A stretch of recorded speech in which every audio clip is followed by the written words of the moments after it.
when you're winning. Get a goal, it's just the beginning. You gotta sing when you're winning. Everywhere you go. Everywhere you go. You gotta sing when you're winning. Get a goal, it's just the beginning. Sing, sing when you're winning. Everywhere you go.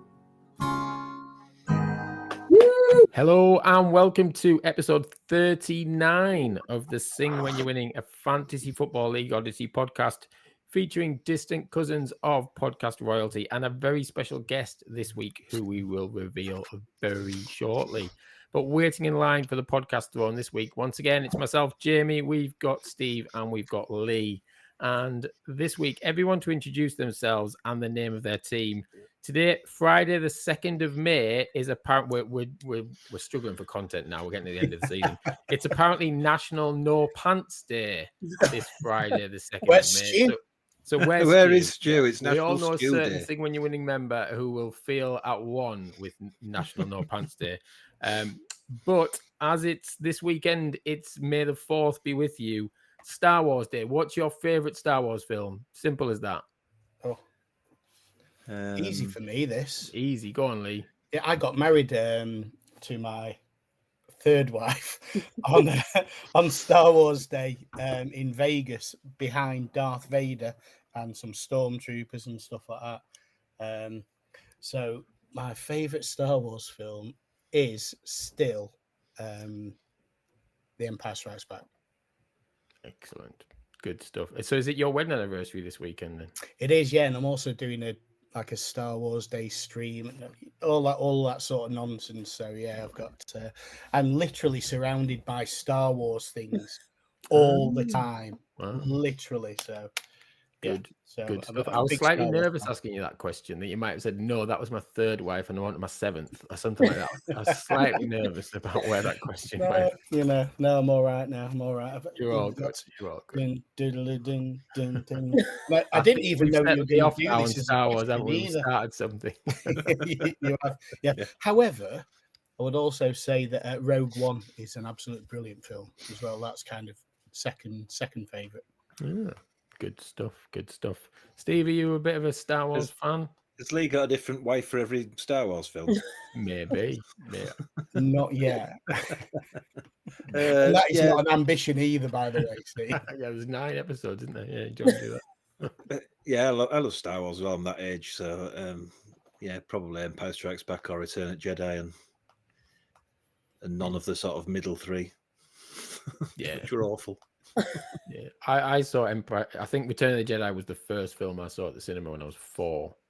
I remember going to Darlow Cinema to watch it and thought it was one of the best things I'd ever seen in my entire life. And people slag Return of the Jedi off with the Ewoks, but when you're 4, what's not to like? Ewoks, absolutely nothing. All of that stuff. Anything with Harrison Ford in Han Solo. Yeah, exactly. It's really good stuff. Anyway, let's move swiftly on before we get complaints on the WhatsApp chat that this has turned into a Star Wars chat and not football. Let's introduce our special guest. We'll find out if they like Star Wars as well very shortly. But this week's special guest describes herself on X quite simply, but I don't think there's any other words needed, as Leeds United Football Women's captain. And when you're the captain of LUFC, you don't need to put anything else on your in as far as I'm concerned. So let's give a very warm Sing When You're Winning podcast welcome to our special guest this week, Bekki Bass. Woo! Thank you very much. How are you doing? Yeah, good. Thank you. Are you? Yeah, not too bad. Not too bad this Friday morning. The sun is out. It's all good stuff. Absolutely. So yes, how's your season going in FPL? How's it going? Horrendously. Yeah. I would love to say it's going really well. At the beginning of the season, I thought, you know what, this is my year. I'm joining a new group. I'm going to do really well. And I think about 3 weeks ago, I just gave up. I decided that was the end. There's no point dragging it out for anyone else or myself. Well, I mean, interesting you say that, because Statman Steve always gives us the stats on our guests, and he kind of similar to feedback that you just thanks said for there, that. He says records show that apparently this is the 6th FPL season for yourself. So you've been in this for 6 years. Yeah. But it's a debut in Sing When You're Winning, having been dragged in by Big Lee Nicholson in the That's summer. right, yeah. So you can blame him for. Yeah, I am going to do, to be honest. And if he tries to get me in again next year, it's not happening. Oh, is this we've not had a resignation before? Yeah, this is the first and last year I'm out. We've just had a Sing When You're Winning resignation. But hopefully it's not because of this pod. At least No, absolutely. It's just my bad management skills. But he said a tough season at the lower end of the Conference League, winning only one of your first 10 matches, but you won every other week over the middle of the season, which is I was doing that for a while, win one, lose one, before falling into a bad run again recently, winning only one of your last 6. And Steve was thinking a massive £100 million rebuild is expected over the summer, assuming you stick with it. We want you to stick with it. Well, yeah. I mean, I say this every year, but of course I'm going to stick with it. I'll definitely be there again next year. Yeah. But I just maybe need to go into a few more tactics next year. Yeah. You'll have more Leeds players as well to pick. Well, Yeah, more. there's You'll have Leeds. some Yeah. Leeds players to pick. Well, yeah. I'll definitely have 3 in there, whether they're any good or not. They'll I'm definitely going be to there. say, might not be tactically a good idea. Pride, it'll definitely happen. You might get a few cheap Leeds players though, who can be like coming off the bench and stuff like that. No, I think they'll all be 4.5. Won't they? We'll all have Leeds players in next season. Maybe I'll blame Leeds' good season on my bad FPL season. Yeah. Yes. Do that one for We'll sure. go with that, yeah. It needs distractions for sure. Yeah. So we've had another long. We're going to chat a lot about Leeds very, very shortly, which regular listeners to this pod will be surprised at. To be fair, we never do that. But Deal with it. Deal with it. Yes. Let us have exactly. this one thing. Yes, Steve's like, if it wasn't for Leeds, this league wouldn't exist. Let's be honest. So there you go. We won't be talking about Leeds much next season. No, please no. But it's another long game week. This Friday morning, we're still trying to guess what the Thursday night result is. So we haven't got the end of the game week. So what we're going to do at the moment, we're just going to look at live tables for this. Yeah, week. that's all we can do, really. Yes. So any headlines on the live tables? Well, a lot of some teams have finished actually, Okay.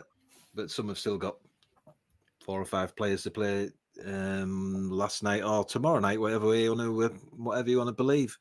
It's Friday morning, Steve. Right, okay, but we don't have any results on Friday morning. Well, as people are listening to this right now, it's Friday morning. Right, well, in my world, it's Wednesday night, so we haven't got any results. I'm glad you've just cleared that up then. I was thinking, is it really Friday? I was on a stag do in Benidorm for the weekend just gone, so I have no idea whether What it's day Friday it or... actually is. You could proper gaslight me. Absolutely, yeah. Right, so it was kind of a blank week as well, so there's some people have got no players playing or 5 players playing, or some people have managed to get through with a full team. In the Premier League, Faris has managed to get 103 points, and he's just about won his game, I think, and he's playing Leon. So Faris is in the relegation zone and Leon's in one of the title contenders. Leon, slightly unfortunate that he's got 95. Oh. Wow. You'd be annoyed. So he's probably got about the second or third best score, but he's still lost. In fact, he has lost. Both of them have played. His rival up there, Tom Bird, also got a 95. Tom Roberts has got a 91, and Alistair Bruce Ball got an 88. So as it stands, I don't know if this is going to stay like this, but Paul Chambers-Tonner's top with 66. Alistair Bruce Ball second, 63. Ed Chester's 63. Tom Bird 62, and Leon's got 59 now, so he might be out of it now. Okay. Down at the bottom, the bottom relegation 5 has slightly changed, because if I win, I'm now above Rick Witter, who's got 42 points. Michelle then has got 34 points. Faris with his win has got 33. Dan Stewart has got 32, and bottom is John with 30. Championship, not many high scores in this rubbish level of football, Jamie. Handley? Less of the cheek. Jim, though, has got 90 points there. Tom Gregory has got 86 points. Jamie, currently you are winning comfortably against Rich Lay, 70-35. Should get that win, he says. And Lee, you should win, but at the moment are drawing with rock bottom Jonas, who's not touched his team for 4 months. Yep. Classy. I'm keeping it classy. No, I'm going for like next week. I'm not bothered about this week. I'm just thinking about the future. To be fair, Jonas has got quite a good team as well. Don't know why he's down there so bad. But because he's not touched his team for 4 months. Might be good now. It's going to come good once every now and then. Yeah, exactly. Against me. But I think you're still going to beat me. You've got plenty of players to play, I think. Yeah, I have. League table wise there, Jim Daly is top. He's got 73. Then it's Tim Ward 66, Tom Gregory 62, Stu Dunn 61, Phil Pinder 60, you Jamie in the playoffs 57, and just behind you is Henry Mullen with 56. The bottom is very close there. Don't know how many points you've got, Lee. 45, is it something? Yeah, something. It's like the championship this league. But the bottom teams, I'll start from the bottom. It's easier. Jonas has got 29 points and is just nearly relegated. Alistair Griffin has got 39 points. Rich Lay has got 40 points. That's the relegation 3. Then it's Dave Atkins with 40 points. Joe Derrick with 41 points. Graham Swan with 42 points. And Mark Morris with 42 points. So there's 3 points between half a dozen teams there. Into League One, if I find my notes on that one. It all went bad for me though, Steve, when you sent me a message saying you're teetering on the playoffs now. And since then, just went downhill. You were about 6 points ahead of me at one point. Yeah, You yeah, were just ahead of it, but yeah, proper wrong. It's going to Benidorm for the weekend probably don't help either. more than likely. League One, some even lower scores in League One. It's Paul Spence has got 99 at the moment, and he's thrashing Jamie Hurst, who was the first person to win promotion this season as well last week. Jamie's got 35, so I don't know whether his teams just give up because they've got promoted already. After that, Rich Pipes has got 79, and after that, nobody's got a really good score in that division, but Jamie Hurst is top with 75 and promoted, nearly champion. Rich Pipes is second, 64 points. Alex Renton, 61. Big Lee Nicholson, 57. Ben Hope, 56. Anton Witter, 54. And then there's loads of teams on 52 and 51. Down at the bottom, Ben Taylor has got 33 points and is nearly relegated. We probably will be next week. And it's Chesney, who's won 2 out of his 3 games while he was in Big Brother. He's got 37 points. Nathan Clark's got 40 points. Tim Bresnan's got 41. And then after that, it's Craig Wilson just above Tim with 43. And Frankie Francis has 45. Conference League then, Becky. The biggest score here is from Neil Robertson, who's got 94. Unfortunately, he's playing you this week, Becky. Oh, great! And you've currently got 34, but you've got 3 players to play. But if they can get to 61 points between them, then you'll be doing all right. A few hat-tricks between the lot of them. We'll have to pull off a shock. Yeah. It's possible. Snooker him, you might say. Move on. Neil would have been distracted by the snooker, but clearly not. Yeah. Yeah, thanks for that. Just rub it in a little bit more. Sorry. I wonder if Neil could ever get a 147. That'd be a week, wouldn't it? Well, yeah. Mike drop that if he could. Yeah. 89 for Natalie Pike, 88 for Sophie Ridge. Maddox has got 84 there, and George is doing his best for Grace, and he's against Joe, and he's beating him 81-74 at the moment, but they've both got 2 players left from different teams, 2 Brentford for 1 and 2 Forest for George. League table-wise there, Pete Martini is top currently, 73 points. Natalie Pike, 68. Ben Halliwell, 67. And it's Sophie Ridge, 66. Neil Robertson, 64. Joe Singleton, 62. Grace Maloney, 62. And Vicky Sparks is just behind her on 59. The bottom 3 is Becky's league table, which she's top of. 34 points, followed by Chris Murray on 27 points. And Paul Tonkinson is bottom with 24 points. So he's only 10 points behind Becky now. So you've nearly got that bottom 3 clinched. Listen, as long as I don't finish bottom, I'm all right. Well, that's not going to happen, so you're all right. Although Paul was trekking the Sahara for about 3 weeks. Right. And, of course, the Cup's going on at the same time as all this. And Jamie Hughes sadly went out of the Cup last week. Yeah, because I drew with you to me. Oh no. on a week that none of my players scored any goals. Like, that's just pathetic, isn't it? That's the week you want to draw a game in the cup. Anyway. Yeah, we drew, but I scored more goals, so I go through them. One. Did you score one? Because my lot scored none. I think it was that bad. Even worse, isn't it, Yeah. Jamie? It's like think just, it's just really like bad. get trounced. Yes. I don't know. I just deal in facts. Well, anyway, Marmouche was my triple captain and couldn't score. But anyway, I'm out of the cup. I'm focused on playoffs now in the championship. Unlucky. Anyway, that's the results. Move along. Good stuff. Well, we're going to move along to picking real football scores. But Steve messaged me earlier today and said, "Nah, it's crap. No one cares. Move on." So we're going to have a new feature, hot picks, essentially looking ahead to this game week. Who do we think are players that people might want to pick using their chips or transfers, etc.? Now, I've looked at the FPL app, and the scout on there has suggested for the final 4 game weeks of the FPL campaign, they've picked some teams, and we might want to pick some players from those teams who have more favourable runs.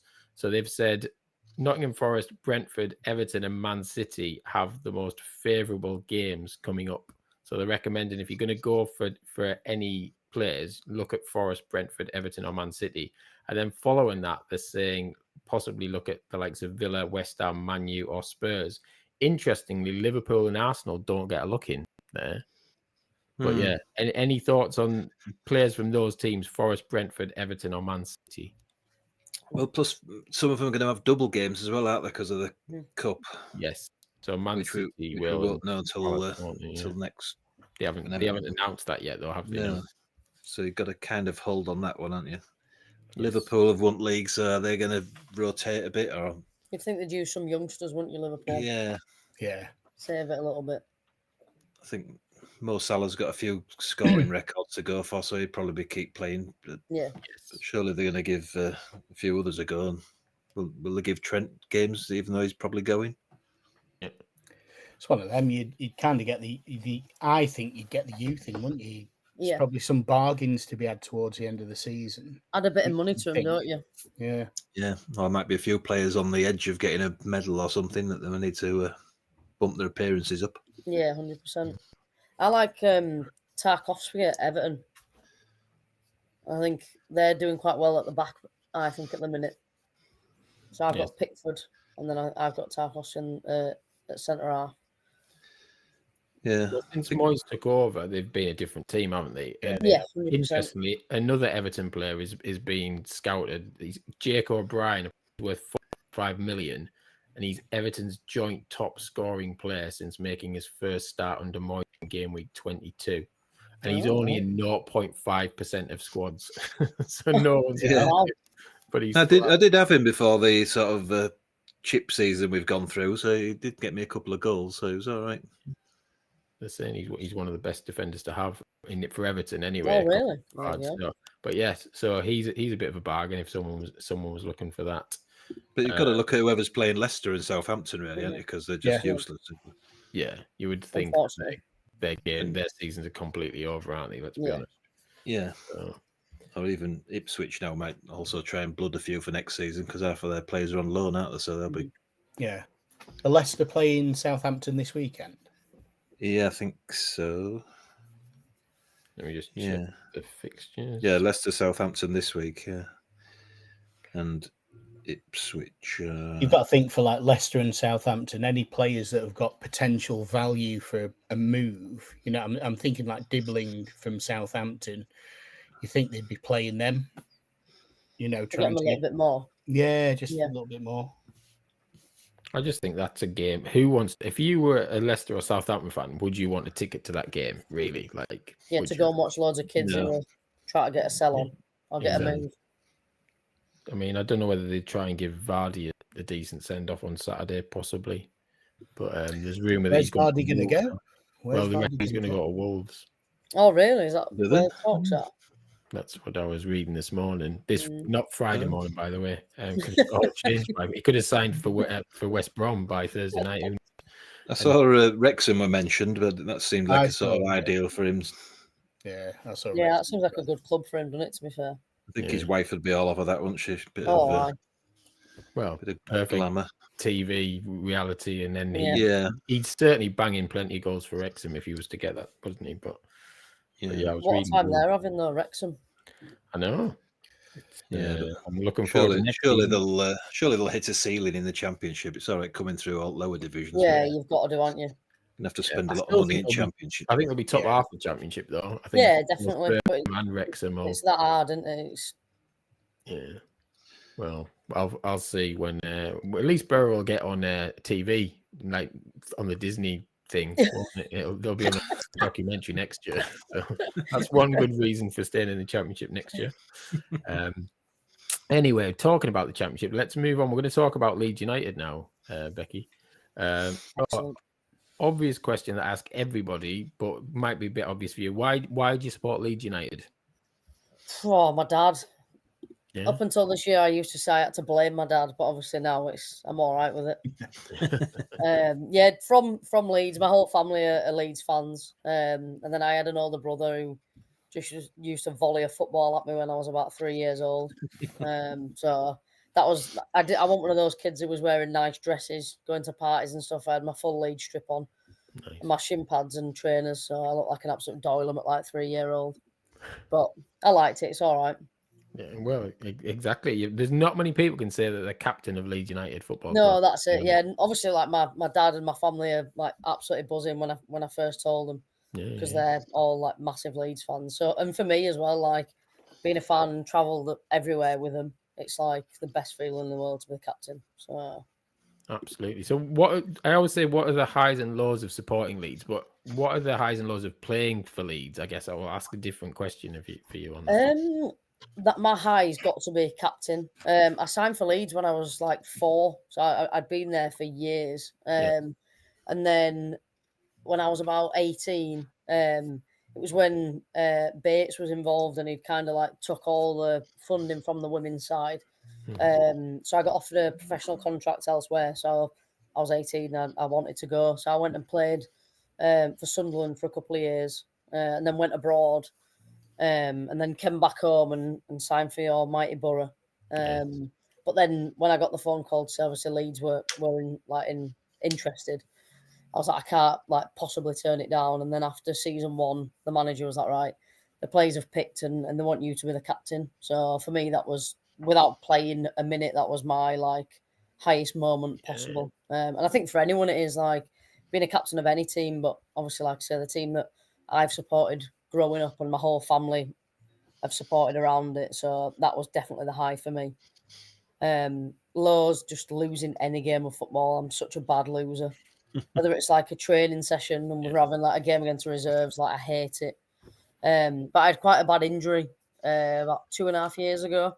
Okay. In a FA Cup game, and we'd found out the week before we were playing Stoke, who were the league above, and we found out the week before if we won the game, we were going to play Arsenal in the 5th round of the FA Cup. And obviously, Arsenal are a massive women's team. They're like 3 leagues above us. They're full time and all that. And in like the 89th minute, we were 3-1 up, and I dislocated my knee and snapped all the ligaments in my knee. So 4 surgeries later and 2.5 years, I'm just about ready for the comeback. That was my low, unfortunately. Yeah, absolutely. But what's it like being a captain from the sidelines then? So, at first, it was really difficult because obviously they're the games that you want to play, and you know, as a young kid, whether it's male or female, the FA Cup is the dream, innit? Yeah. So that game was tough to play in that, to not play in that. Sorry. Yeah. But then for a couple of months afterwards, I'd kind of got in my head that I knew I needed the surgery, so I knew where I needed to be at. So for the team, I was for the team, not for myself then. And then probably the last 6 months, because I've been back into like my own training, I kind of had to selfishly in training look after myself, you know, to kind of like get back to where I needed to be. But then straight away on game day, it's just back to being the captain and trying to push them girls through. So I just can't wait to get back. Like it's been a long time. Yeah, but have you got a date on that roughly next season? Yeah, so our last game of the season was last Sunday. We've got a cup game in 2 weeks, and then I've been with the physio last night, and my plan is just kick on pre-season, and then hopefully be ready for the beginning of the next season. But he's the men's physio, so he's like really good at his job, and he's not one of these where he lets me like just run around when I want to. It's all got to be like ticked off properly. Yeah. So it'll work in the end. I've done all the right things, so just hoping for the first game of the season I'll be raring to go. Yeah, it's good to have people like that around you rather than brilliant. NHS Absolutely. or something. Oh God, I got a phone call. This is no word of a lie. I got a phone call about 4 months ago saying we're ringing you to get you in for your knee surgery, and it had literally been 2 years since I'd done it. So I'd had like the 4 surgeries and like 6 months of rehab by this time. Yeah. And I was just like, these poor people who've got to, luckily the club have sorted me out and paid for all that. But if you were waiting on that, you've got absolutely no chance. Yeah. So I'm very lucky to have all that backing, to be fair. Yeah, definitely. Yeah, it's scary when you think like that. But yeah, it's awful, isn't it? Yeah. Isn't it? Unfortunately. Because they look at it in a way of like, if you can live your day-to-day life, you know, if you can still go to work and just walk in a straight line, they don't care, but you know, they see it in a different light. Whereas if you want to get back to kind of like playing any kind of sport, you need to have your ACL intact. So it is a shame. It is unfortunate for people. Well, I'd say fingers crossed that recovery it kind of speeds up and you get on the pitch sooner rather than later. I love what you said before though about your load like losing any game because again I'm going to whinge now as a Borough fan, but the garbage I've watched recently with do they care like really it's close from getting in the playoffs and nobody look bar 1 or 2 players on the pitch. I don't understand the mentality of that because even I'm crap at football, but when I play football I want to win every single game that I'm playing. And I don't understand the logic that translates on that. As a fan as well, you feel like hard done by, don't you? Because you're like, I'm paying all this money to come and watch you, and you literally look like you've just switched off. You think the season's over and I'm finished now. Like, if we get there, we get there. If we don't, we don't. And that's the worst thing in the world as a fantasy, isn't it? Like, yeah, absolutely. But as a captain, do you ever see, or did you ever see players like that on the pitch, and you go, no, I'm having a word with you? Was it ever like that? I am one of those captains, and anyone you speak to, the thing is, I'm very positive. If someone does something good, I'll sing your praises constantly, and I'll back anyone. But it's one of those things where we all, at Leeds, everyone's got a full-time job, so we go to work and then we go to training and then we play our games. So my whole way of like saying it is, we've all been at work. Why are you turning up to training if you're not going to do it? If you can't be bothered, and on a Sunday, if you're just going to put in 50%, then what's the point? We all work. We all come here because we want to be here and we want to play. Then either play 100%, 110% for 90 minutes, or let one of the subs play. Let one of the youngsters. We've got so many good youngsters, which is good to see coming up through our academies. Let one of them play because I can assure you they'll work harder than the majority of the players because they want to keep the shirt. Do you know what I mean? At that age, you'd do absolutely anything to play 10 minutes. Exactly. Whereas some of them are spitting the dummy out because you're playing 10 minutes at the end of the game. So that's hard to kind of keep, like not going too far on it or too little. You've got to kind of find that balance as to get a lot of people, and unfortunately women's football, people take things sometimes a little bit differently. It's not the football that it used to be years ago, where you could go mental at someone and then it'd all be fine. Women sometimes take things differently. So you've got to know your players. You've got to know how to get the best out of some people. You could scream at one person next to you and she'd be like, right, well, I'm not having that, and go and do 10 times better. Whereas you could scream at another person and then you've lost her for a game then. Do you know what I mean? So that's something you've got to, as well as your own game, you've got to understand your teammates and your players around you to get the best out of everyone that you want. You're massive. You're a leadership person, aren't you? It doesn't matter what the job is. Absolutely, And it's different on the pitch, and it's different in women's football, if you know what I mean. And it's definitely something that needs to be taken into consideration a lot more than actually it is, because being a leader is the most difficult thing on there. You've got so many other things. You've got another 10 players to consider. 100%, and like say, like trying to play your own game of football as well is sometimes quite, you try to concentrate on what you're doing, but then you can see someone who's had 5 minutes when they've may kick the ball out of play, not done as well as they wanted, and you feel like you're down to 10 men because you've lost someone for 5 minutes. So you've got to try and bring them back into the game as well as watching everything else that's going on. But that comes with. I'd like to say I've got quite a lot of experience playing football. I've played for good teams and at a good level, so Yeah. I know football. Do you know what I mean? So that comes definitely in my favour, that I can take that into how I play and how I lead. Brilliant. No, as you've certainly got my confidence. But I'd want you captain of my team. Thank you very much. Yeah, it's true, isn't it? You weren't. Just not your fantasy football team. Yes, very much that one. You just need to transfer all that knowledge to your fantasy league team, don't you? Then Yeah, but it's not working though, obviously. Well, there's next season. There is next season. Yeah, there you go. Yeah. But we're gonna ask some questions now. We ask the panel to do their homework, and I think there might be some listener questions this week as well for you, Becky. So, but the first question I ask every week, just roll with this one. Might seem a bit random. What's your favorite episode of a Game of Thrones? This is a really bad start, but I've never seen it before. oh, Never I watched it. know. Just say Disgraceful. episode 2, series 3. Yeah. I think episode 2 was really good, actually. Yeah. It was good. Yeah. On the edge of my seat. It was. The one with the dragon. Yeah, absolutely. Yeah, that one. Nicola didn't even know the name at Dragons, and he was in it for 10 Well, seconds. that's true. Yeah, he didn't know them. All right, I well, mean, he's definitely worse. Yeah. yeah.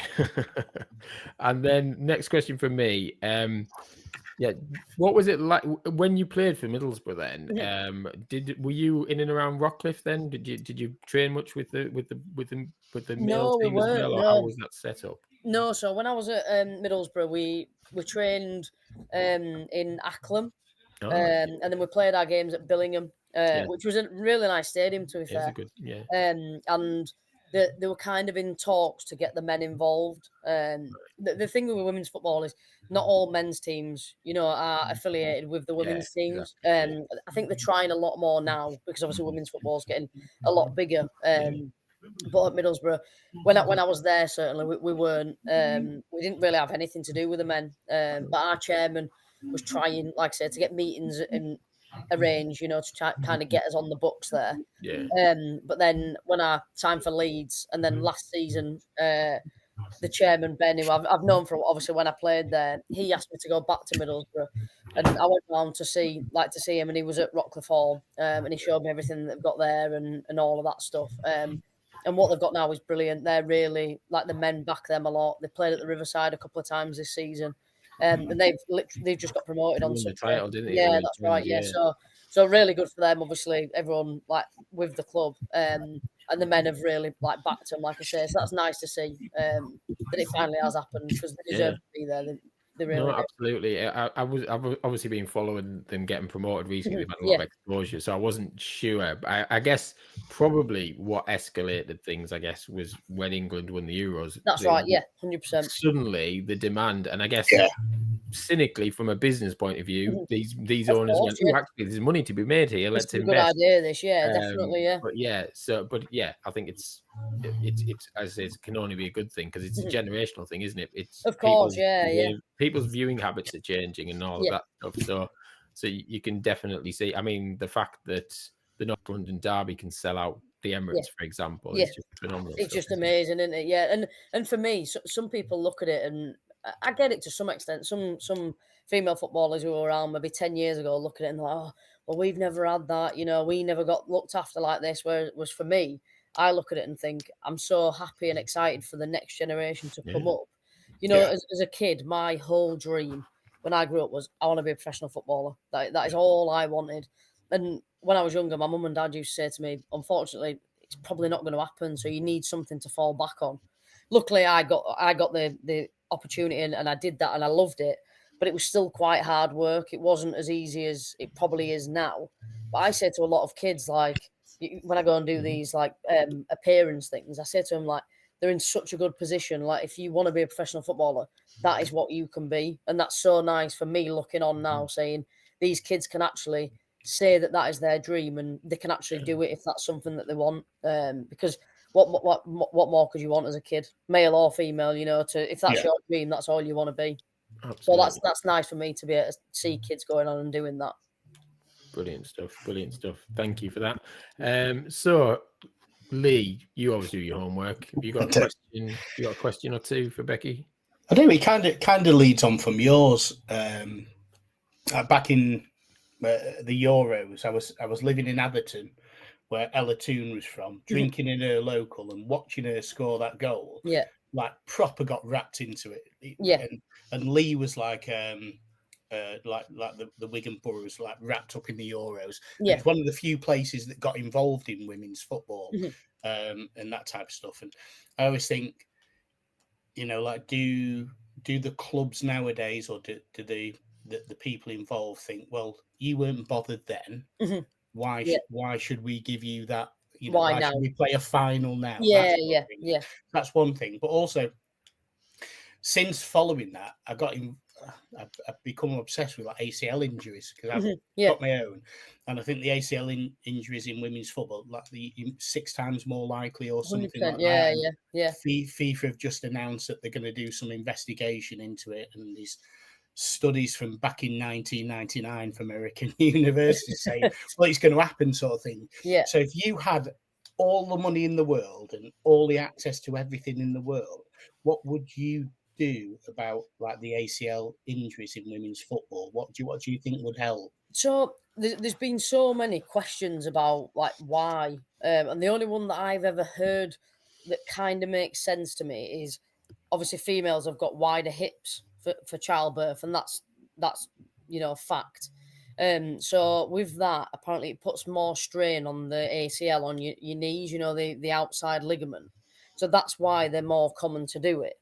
And the only thing that I've ever thought that might potentially work, and I've never understood why they've never done it, is having like female football boots. So I've grown up and all I've ever worn is just the normal football boots, you know, and I've never looked at them and thought, oh, these are men's football boots. They're just football boots. Whereas I was really lucky. I'd got to 29, playing for years and years. I'd never really had a bad injury or an injury that had taken me out of the game for longer than a month. Do you know what I mean? So I'd done really well. And then when I did this, I kind of, like you say, you kind of sit and hear about stuff, don't you? And this week someone's done it, and then this week someone else has done it. And like I said, the only thing I could think is if they designed a football boot for females that potentially had a bit more padding on, you know, on maybe the instep of the boot or in a certain area that would make it more protective to like because when they say you do it, it's more of like a jolt movement. So it's not necessarily from a tackle. So it's usually, you know, if you plant your foot somewhere and then turn a little bit. So I didn't know if there was something where you could use, you know, like a little bit more padding or I don't know. And to me, that would be the only thing that I could probably say may work. They do say, you know, the like 3G pitches, you know, like the fake grass. Yeah. They say that that's really bad for your knees. So a lot of people, when they play on 3G, the statistics are a lot higher on 3G than it is on grass. So majority of female games now aren't played on 3G. You know, like the higher levels, they try and get away from 3G, which is good. But unfortunately, it's a shame that you're saying just the higher levels. Do you know what I mean? It'd be nice to just say, right, we don't think it's safe. Let's not play on it, kind of thing. But then I thought myself, it was always, it's a lot more women. But then I don't know about you guys, but maybe last year, I thought there was quite a lot of males doing it. Not as many as the females. But I'm sure I was reading maybe every 1 or 2 months there was either a Prem or a Championship player who'd done their ACL. So I didn't know if it was just more of a common thing in general, you know, like are people moving differently, or is there different training techniques that are maybe a little bit different and that's why people are doing it more? I don't know.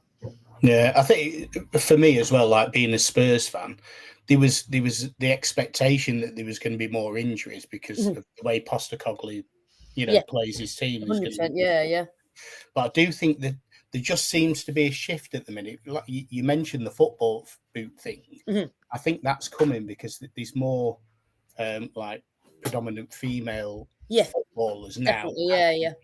Like Harry Kane wearing a pair of Skechers football. When I was a kid, I wanted Predators, and that was it. You know, and as a female footballer, you know, you'd probably think I want those boots and stuff like that. So I think the fact that there's more brands doing them, it will branching out, definitely bring a bit more like bit more sense to Yeah. like the football market and say, you know, that we've got boots that are designed with more support, or Yeah. you know, like with female players in mind. And I think, like you say, regardless of the brand, like if someone said to me, right, you've never heard of this brand before, but we've done tests and stats on it, and Yeah. you know, people have said that these are really good for you, whether they're Adidas, Nike, like, yeah, I'll have them. Do you know what I mean? People aren't in that situation anymore where it's, oh, I've got to have this. Some people are, but females would turn around and say, well, if that's going to give me, let's say, 20% more chance of not doing my ACL, then 100% I'm going to wear them.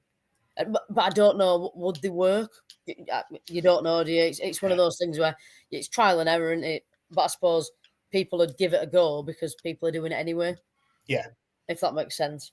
Yeah. Like you say, it might be a planted foot thing. I think I did mine when I was about your age as well. I was about 29. And I remember my foot was planted and I was turning, and then a guy ran into the back of me, and I twisted it a lot quicker than I expected to. I was in agony for about a minute, and then I carried on playing after that. I think. You kind of forget it, don't you? And you're like, all right, okay, I thought I'd be all right, and then it just never got better. I kept just going on me all the time. Yeah.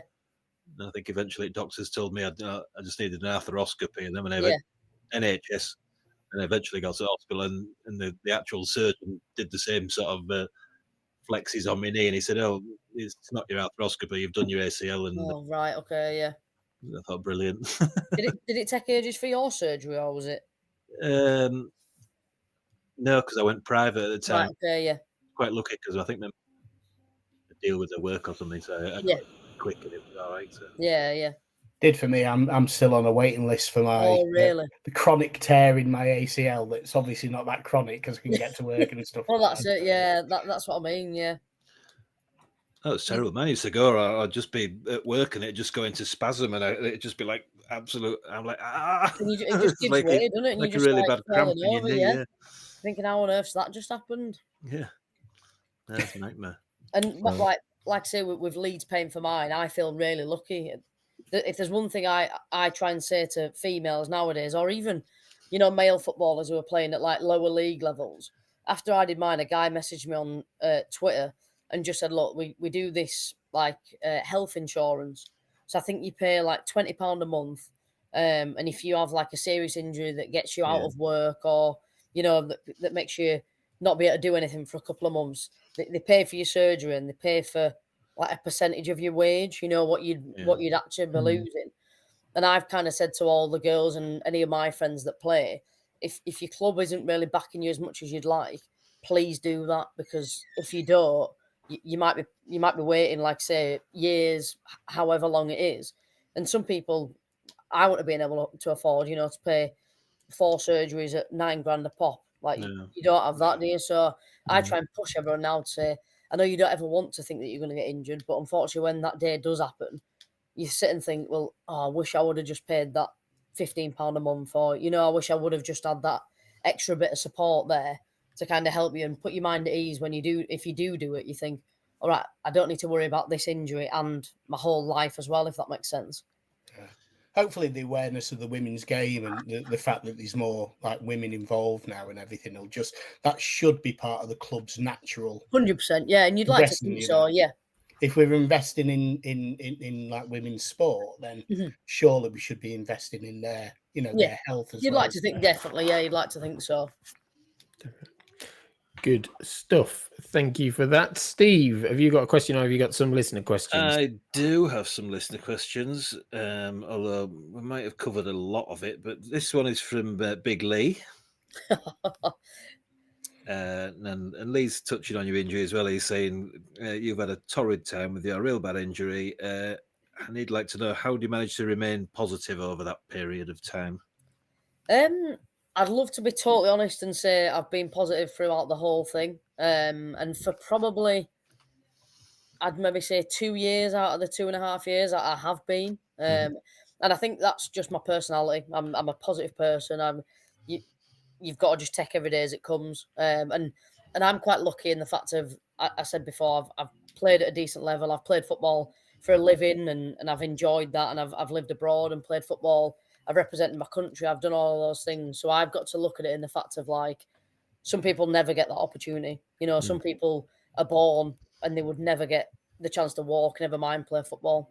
So I kind of had to look at it in a way of, I've had all of these things. I've had a great life. So unfortunately, this is just my little bit of thing that I need to just think, right, okay, well, it's just another thing that you've got to get over. And it is hard. Like I say, some of the months I'd come home from training and I'd just think, what is the point? Like, why have I done that? Because I'd be at Thorpe Arch doing my like training, and I'd just be doing like gym sessions, and I'm the worst footballer in the world because I hate going to the gym.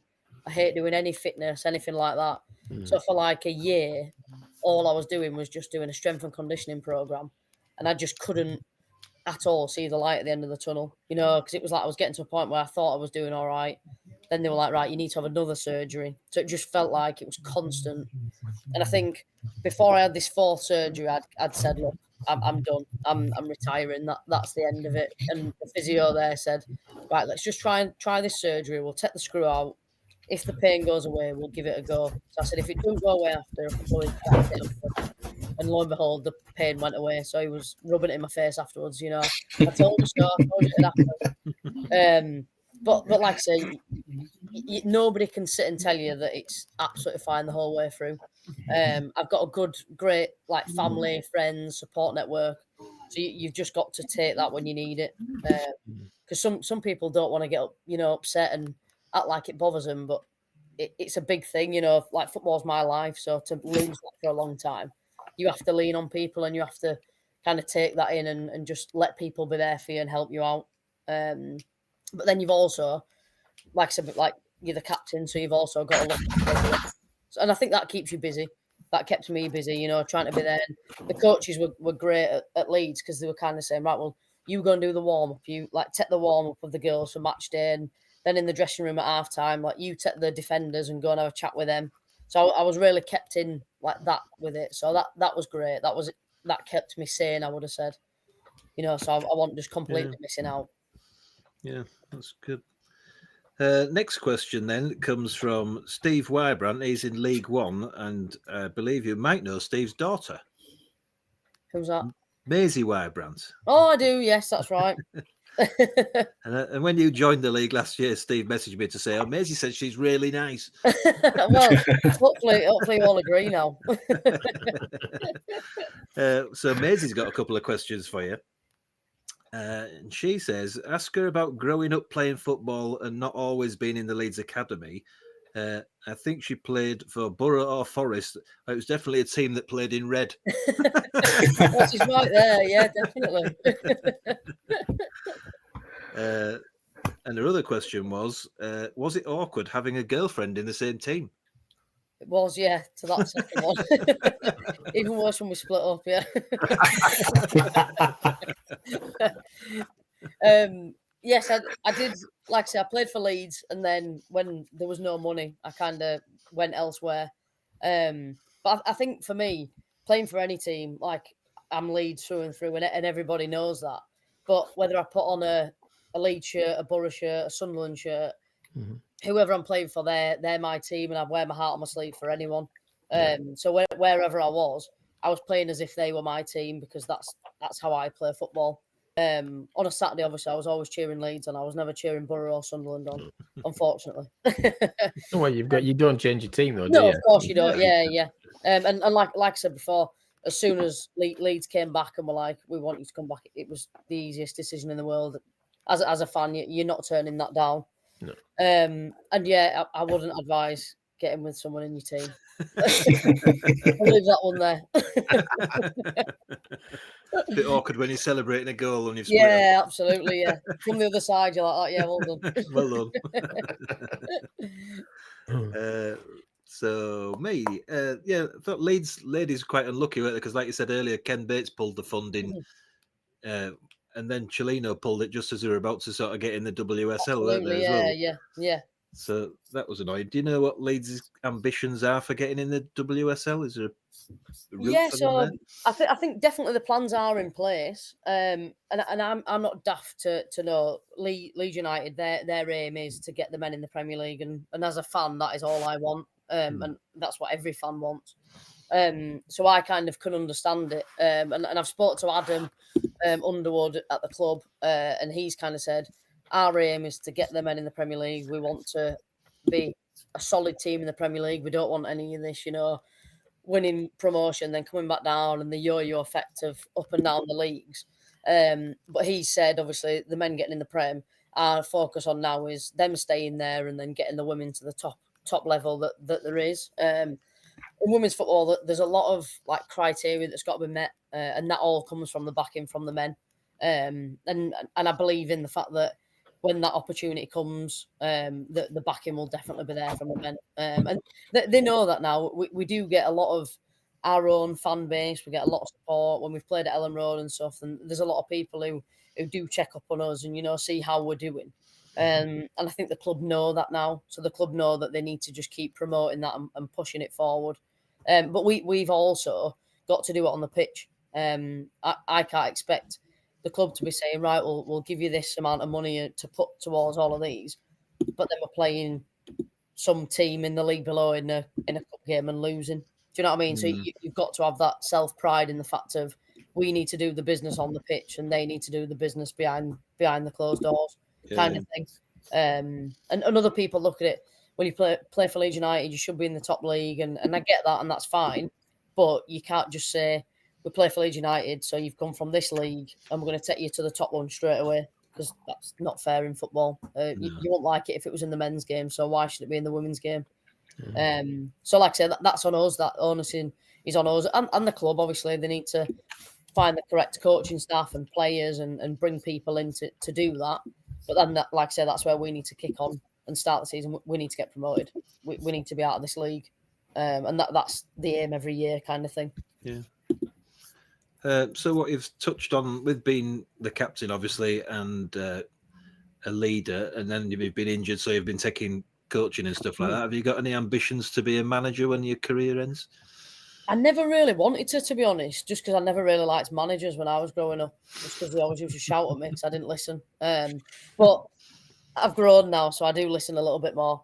I probably would like to go into management. I never. When you're a player, I always looked at it as, well, I'm never going to stop playing. I want to be 35 and I don't want to stop. But then obviously when I got my injury, that's kind of where you've got to self-reflect and sit back and think, potentially this could be the end. And I do need something else. I don't think I could ever just walk away from football because I've done it and it's been in my life for so long. I don't think I could just say one day, right, I'm retiring, and then not go into anything else. So my plan is to do my coaching badges, and hoping that I can go through Leeds to do that and take on a role maybe as a coach or something in that kind of in the club there. And like I said, the club are great with us. They look after us and they do what we need. So hopefully when I am coming closer to retirement, maybe do my coaching badges and then start at Leeds, and then who knows? Yeah. Well, The New England manager. Yeah, hopefully. We'd all be behind you. I thought, could be chatting to the future England manager. But then you saw the stats of the FPL and thought, no, I'm not, no. But that's but thank you for answering all those questions. But I sense the competitive nature in you. So I'm hoping that super fan will be something that you take to. It's each week we test our guests' footballing knowledge and see how many questions you can get correct in 90 seconds. So what's your quiz knowledge like? Do you like a good football quiz? Oh, I love a quiz, yeah. Good. Well, we use ChatGPT. I always have that as the disclaimer because it can throw up some random nonsense. So I'm going to rely on Lee or Steve to call anything obvious out that I might have missed. But basically, we're going to ask you a series of questions in 90 seconds. Steve will have the timer, and at the end of 90 seconds, just like Mastermind, we've started, so we'll finish if we're mid-question, but Steve will shout something topical related to this week's show out after 90 seconds. And Lee will score. So he'll have his hands in the air and he will be keeping score. See how you're doing. I hope your maths is as bad as mine, so you can just add them up. Just keep going. Plenty of things. Up here, fine. Good stuff. But there's a mixture of all sorts, just scanning down what's come on GPT. So I think what we found out last week as well is the key with guys speed. If you don't pass, on to the next Pass. one. And Cool. we got through quite a lot of questions. And yes, I go mad on the Nikolai trace when they don't scored. pass it. So Well, we've got, you need to be if you want to hit top of the tree, you need 7. I think it's fair to say. right, okay. But to be in and amongst a lot of people, you just need to score at least 1 or 2, and you're kind of you're in good company. I think there's only one person who's ever scored none. Oh, don't say that. Only one person. Only one, so One and only. Yeah. One and the only. one and only person. Could be 0. That's all. 2 and only. Yeah, it could be Steve. Yeah. And Nikolai was swearing after every wrong answer last week. So. So anyway, moving on. So time will start. Are you ready? Time will start when we ask the first question. Yep.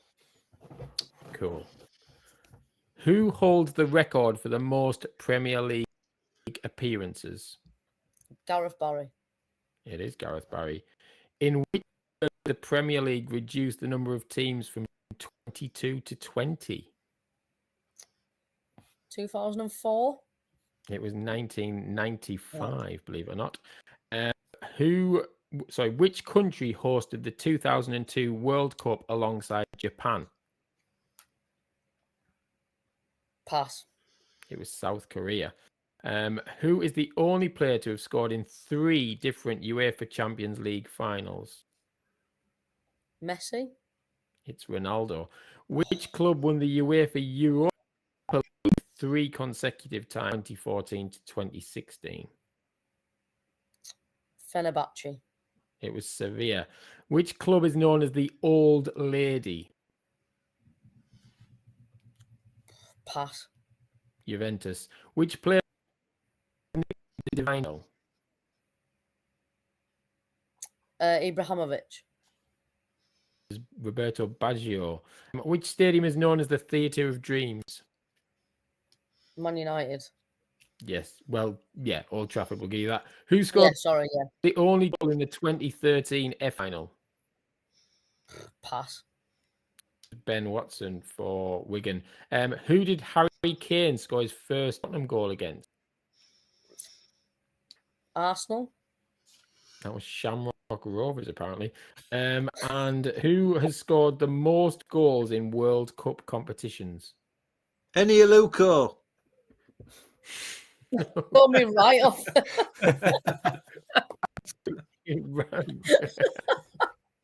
Said with no context. Yeah. The most goals in World Cup competitions. It might not be the most obvious tournaments, though. Enioluco. Yeah, very obvious. The German, I'll give you a clue. Thomas Muller. Miroslav Klose. So there were some stinkers in there. That was quite hard, that one. Yeah, It was a little bit. A bit of a random mix. 2 is But a common, me, common number 2. You're in very good company alongside Big Lee Nicholson. He's got 2. Oh, at least he can't grill me for getting less than him. Tim Bresnan, he scored as well. So yes, there's lots of people got, to be fair. I'm glad I didn't get 0. That's fine. Yeah. And there's lots of people got 1 as well. So you're definitely ahead of all of those stuff. So yes, that was Sing When You're in Superfan. So yeah, I think with those questions, 2 is a pretty respectable score. Thank you. Cool. We'll have a quick update on Bletchley Scott. Do you know about Bletchley Scott, Becky, the team that we sponsor as a league? No, I don't know. Oh, well, Lee is he's sporting the football shirt. So Sing When You're Winning sponsor the under-15 boys team, Bletchley Scott, that play in a league in and around Milton Keynes, essentially. But yes, they've got their final game of the season this coming weekend. But they played at the weekend. They were playing Linslade Galaxy, who they drew 1-1 with last time out. They were quite higher than them in the league. But last time out, they drew 1-1 against them. So how do we think they played? I think they got beat 3-0 this time. I was going to say they were gonna win 3-1. No. Anyone else? I'm going to say they were on the beach and they lost 2-1. Hang on. I'm not about being on the beach, but they lost 2-1. Yes. But they are currently sitting in 8th as they approach their final game this weekend. Respectable. And they're away at Stukely, who've had a decent season. They're on Stukely are higher than them. So it could be a tough fixture, but for one last time this season, let's have a huge come on, Bletchley. Come on, Bletchley. Come on, See how they get Bletchley. on. Yes, we're hoping to have someone from Bletchley Scott hopefully on the pod before the end of the season to have a bit of a chat around how that's got on. But yes, and don't forget you can follow at Bletchley Scott FC on Instagram for updates, and you can also get the shirt which Lee is sporting on the terrace as well, our sponsor. So there you go. Got to get those guys in. Right, it's time for the fat of the pod, Becky. So you'll be pleased to know we're almost there. And we're going to play one called Shooting Stars in Their Eyes. Are you familiar with the TV show Stars in Their Eyes? Yeah. You used to watch that years ago. Yeah, where Yeah. it's like Tonight B. Well, this is developed as we've gone on. So basically, this Friday morning, we would like you to be a Leeds United legend, or maybe a crap player. It doesn't really matter. I guess they're all legends in your eyes. But yes, and we're also going to mix that up with, did you used to read Match or Shoot magazine growing up? No, I didn't know. You didn't read any of that. Well, essentially, in those magazines, they use like player profiles and ask lots of random questions. So we do Shooting Stars in Their Eyes, where we'll ask you the questions from the player, but to make it semi-interesting, we ask you to pretend as if you were. If you watch Big Lee Nicholson's episode, he does an amazing impression of Lucas Radebe. Very, very good. Okay. So you need to listen. You need to watch that one back because it's very good. But yes, Big have you boots, thought about who you might choose to be? Nicola did Lord Bentha last week just because they had the same voice. That was a good episode, a good one as well. But which Leeds legend would you like to pretend to be when answering these nonsense questions? I've got absolutely no idea. Got to be Calvin Phillips. Yeah. Cool. Good idea, right. There you go. So Easy. tonight, Matthew is going to be Calvin Phillips in this week's Shooting Stars in Their Eyes. You don't get this on any other podcast. No. No, you don't get it anywhere else. So, first question. What would you do if you could be invisible for a day?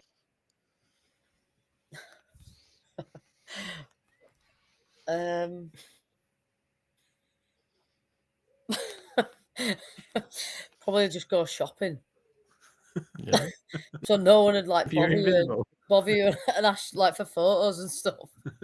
Oh yeah, you'd have a nice time, wouldn't you? You've got an easy day out, wouldn't it? Yeah. Like imagine trying Yeah. to go into Leeds as Calvin Phillips. You've got no chance.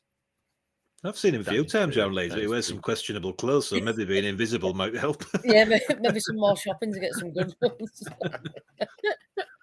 Good stuff. And Calvin, what anything frightens you then?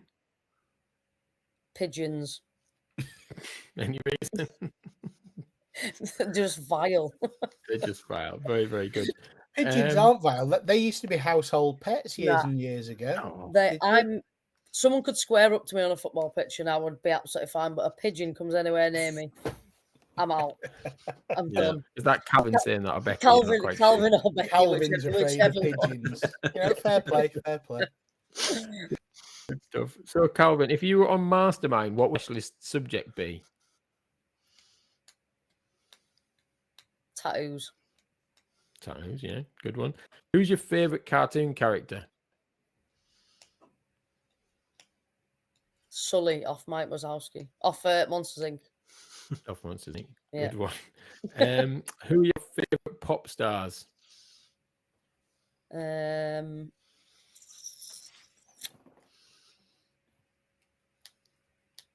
feel like Calvin's would be someone like Stormzy or something. Yeah, possibly. Yeah, I can see that. What don't you like about yourself, Calvin? This is quite a deep question for you, Calvin. I could just say my dress sense. I was going to say That's an easy cop out, that one, isn't it? It's a good one. It's a good one.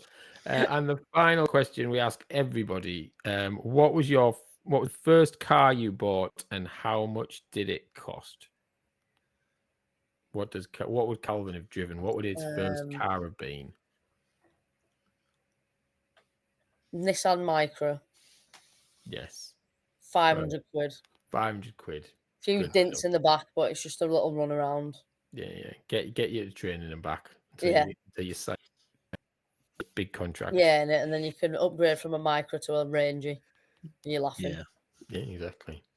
Good stuff. Well, that was the random the feature that we like to call shooting stars in their eyes. So thank you very much. We'll invite Bekki back into the room now. Thank you. Yeah, cheers. Yes. See you, Calvin. See you, Calvin. Yeah. So next time you bump into Calvin, you can ask him those questions and say, what would you do? Can I just ask you one thing? What would you answer these questions like? What would you do if you're invisible for a day? Yeah. Oh, I'd probably go shopping. Yeah, I'm like, I knew it, Calvin. I knew you would. Just tag him into the socials, see if he watches. Yeah, exactly. Great stuff. Well, thank you so much for joining us this Friday morning for purposes of people listening in. Wednesday night. And we do wish you the best of luck for the last couple of games this season. But yeah, more so, I think best of luck for next season FPL, but next season in real football as well. Thank you very much. And we'll watch how you get on next season as well with Leeds United. It'll be exciting to see, I'm sure. And don't forget, you can follow us on Twitter for this podcast at SWYW _FPL to keep up to date with the league tables as well. If you're watching this on YouTube, you can leave us a comment, ask us an FPL question, and we might even discuss it in next week's show, where we'll be joined by another top guest who shall remain a secret for another week. But thanks to Lee and to Steve for joining us. Thanks again to Bekki. Enjoy your footballing week. Keep on singing and keep on winning. Goodbye. Bye.